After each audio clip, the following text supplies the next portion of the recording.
일본은 2년 전 우리나라를 상대로 수출 규제를 단행했습니다. 반도체 산업에 반드시 필요한 핵심 소재 수출을 막아 경제적인 타격을 입히려는 보복성 조치였는데요. 당황하는 것도 잠시 한국은 소부장 경쟁력 강화 대책을 내놓으며 즉각 대응했고 위기를 넘겼습니다. 오히려 한국 반도체 기업의 소재 및 부품을 공급하는 일본 기업들의 수출길이 막히면서 자승자박이 되었죠. 오죽하면 일본의 한 반도체 소재 업계 관계자는 수출 규제 때문에 한국이 일본 기술 수준에 도달하는 데 필요한 기간이 10년은 단축됐다고 토로했습니다.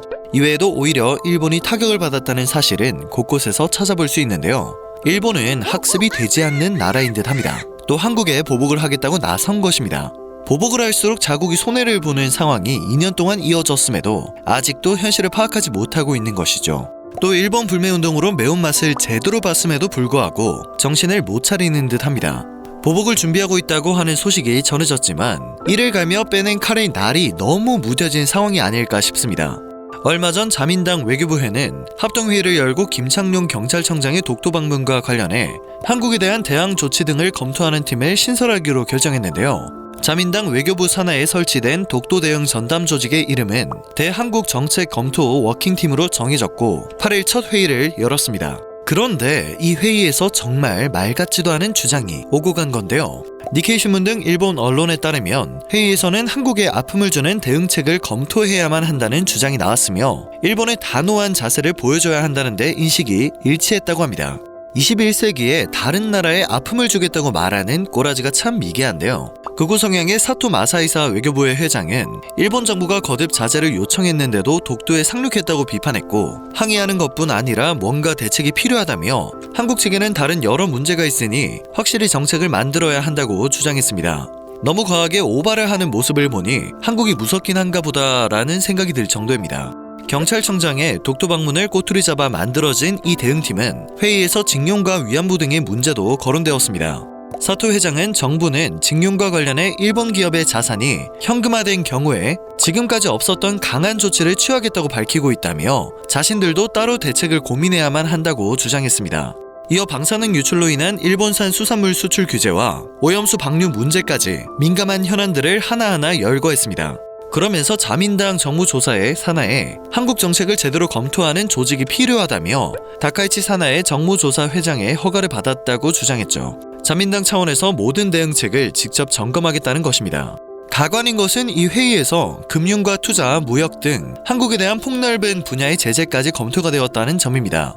NHK는 대한국 정책검토 워킹팀이 앞으로 관계부처와 협의하고 전문가 공청회를 해가며 한국에 대한 여러 가지 제재를 검토해 내년 여름까지 중간 보고서를 만들 예정이라고 전했는데요. 보고서는 총리 혹은 외상에게 전달될 것으로 예상됩니다. 수출 규제로 정신을 차렸을 법도 한데 이번엔 금융과 투자, 무역 등으로 제재를 더 넓히겠다는 무리수를 두고 있는 건데요. 나름의 안전장치인지 이번에는 전문가들의 의견을 수렴해 제재 방안을 검토하겠다고 합니다. 하지만 우리에겐 전혀 위협으로 느껴지지가 않는 상황이죠. 대선이 다가오니 기선을 제압하려고 미리 나댄다는 생각도 지울 수가 없는 상황입니다. 일본에서는 해당 소식을 환영한다는 반응이 쏟아지고 있습니다. 한국 경찰청장이 한국 땅에 방문했다는 걸로 대응팀을 만든 것 자체가 어처구니 없는데 보복을 하겠다며 무리수를 두는 움직임에 박수를 쳐주고 있는 어이없는 상황입니다.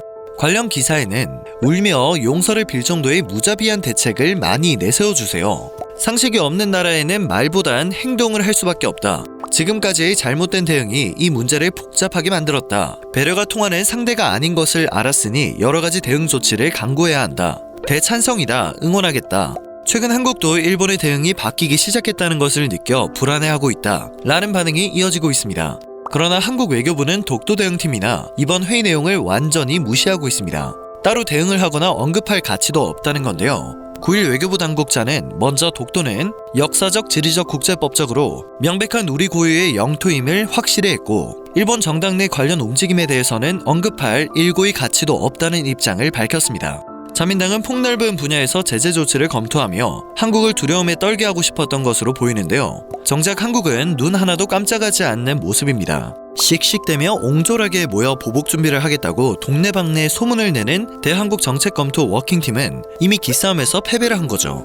일본은 중국과는 센가쿠 열도, 러시아와는 북방 영토를 두고 영토 문제를 벌이고 있는데요. 특별히 독도에 대한 공세를 펼치는 것은 독도는 한국이 실효 지배하고 있는 상황이 그들에게 불리하기 때문입니다. 대한국 정책 검토 워킹팀의 등장은 독도를 분쟁 지역화하려는 의도가 반영되어 있죠. 독도 대응팀이라는 이름으로 민감한 현안을 하나하나 언급하고 건드리는 이유도 같은 맥락일 것입니다. 한국이 자민당 내 움직임에 대해 일일이 언급하지 않을 필요가 있는 것이죠. 때문에 일본은 앞으로도 하나씩 수위를 높일 가능성이 있습니다. 그저 우리는 편안하게 무시를 해주면 됩니다. 그들이 선을 넘어 자충수를 둘 때까지 말이죠. 물론 일본 내에서도 추가적인 제재를 할 경우 지난 불매운동보다 더 크게 반일 관련된 움직임이 일어날 가능성이 높다며 신중히 대응해야 한다는 정상적인 의견도 있는데요. 자민당의 뻔뻔한 한국 제재 검토 때문인지 이러한 의견에 대해서는 하나도 무섭지 않다는 반응이 나오고 있습니다. 지난달 전해진 유니클로 신규 오픈 소식을 운운하는 의견도 많았죠. 지난달 일본에서는 유니클로에 대한 보도가 전해졌는데요. 유니클로가 부산에 신규 매장을 오픈했다는 소식이었습니다. 불매운동으로 인해 한국에서 50개 이상의 매장을 폐쇄했던 유니클로가 불매운동 이후 1년 만에 신규 매장 오픈 소식이라 그런지 많은 일본 네티즌들이 관심을 보였죠. 참고로 불매운동의 대표적인 타겟이었던 유니클로는 일본 계열 브랜드이기도 하지만 위안부 모독 논란을 불러일으킨 광고의 영향을 받기도 했습니다. 해당 기사의 일본 네티즌들은 한국인 MB 근성은 여전하다, 불매운동은 끝났다. 한국인들의 이중성, 그들은 불매운동을 하는 척하면서 뒤에서는 모두 일본 제품을 사고 있다. 애초에 불매운동 자체가 너무 유치했다. 한국에 유니클로 팬이 많다는 뜻이다. 반일 운동이 계속되길 바랬는데 아쉽네요 라는 반응으로 한국을 비웃었습니다. 그리고 9일에는 유니클로의 운영 실적이 한국에서 좋은 성과를 내고 있다는 보도가 전해졌습니다. 2019년 여름부터 있었던 일본 불매운동과 코로나로 인해 유니클로의 영업이익이 감소했고 서울 명동 중앙점 등 플래그십 스토어가 문을 닫았지만 올해 영업이익이 회복되고 있다는 소식이었죠. 기사는 일본의 인스턴트 푸드와 간장 등이 간혹 상위 랭킹에 올라간 페이지들을 아득바득 찾아 캡처에 첨부했고 불매운동이 식었다는 뉘앙스의 설명을 이어갔습니다. 이렇게 유니클로가 한국에서 흑자 전환에 성공하면서 일본 제품 불매운동 현황에 대한 관심은 또다시 높아질 수밖에 없었는데요. 유니클로의 매출이 폭발했다는 이 분석 기사에는 오류가 있었습니다. 실적을 제대로 살펴보면 흑자 전환이 일본 불매운동의 끝을 말하는 것이 아니라 경영 효율의 결과인 것을 알 수 있었기 때문입니다. 8일 금융감독원에 따르면 유니클로를 운영하는 FRL 코리아는 2021 회계연도 영업이익 529억 원을 기록했습니다. 884억 원의 적자를 낸 직전 회계연도 대비 큰 폭으로 흑자 전환한 것입니다. 그리고 이는 매장 수를 줄인 영향이 큰 것으로 나타났습니다. 감사 보고서를 보면 판매비와 관리비는 올해 2,660억 원으로 전년 동기 대비 1,017억 원 줄었습니다. 유니클로 매장 수는 불매운동이 시작된 2019년 이전에는 190여 곳이었으나 현재 매장은 135곳입니다. 약 2년 새 50개가 문을 닫은 것이죠.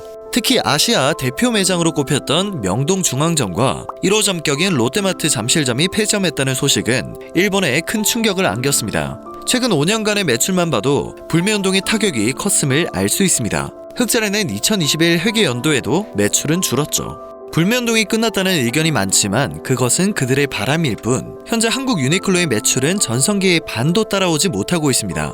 그들이 반성하지 않고 계속 이렇게 한국을 물러보는 성향을 지우지 못한다면 후지산은 폭발할 겁니다. 오늘 전해드릴 소식은 여기까지입니다. 영상이 정보가 되셨다면 그것만으로도 감사드립니다. 늘 새롭고 유익한 뉴스를 전하는 로버튜브 되겠습니다.